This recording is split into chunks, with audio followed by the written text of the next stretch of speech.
အားလုံးပဲမင်္ဂလာပါခင်ဗျာအကောင်ကြီးကြီးကိုမှကြိုက်တယ်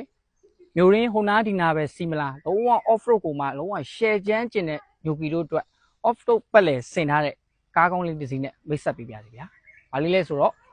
ဝမ်ဂလာဂျစ်လေးပါဒီကားလေးမော်ဒယ်ကတော့97ဖြစ်ပြီးတော့ Dead Sea Engine 4.0cc နဲ့ Auto Gear 4-wheel drive ပါကျွန်တော်နဲ့အတူအတွင်းကလေးတစ်ချက်လောက်လိုက်ကြည့်ပြပါဦးခင်ဗျာ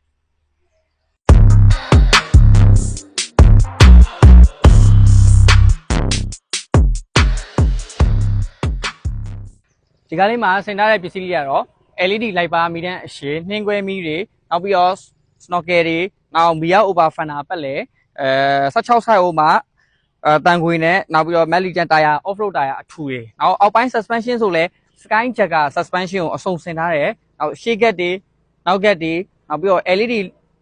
LED modify မီးတွေနောက်ပြီးတော့ LED modify share တွေနဲ့လုံးဝကို off road ပတ်လဲဆင်ထားတယ်လုံးဝညီကိုတို့အလုံးဝအမုံဖြုတ်လို့ရတဲ့ကားကောင်းတစ်စီးဖြစ်ပါတယ်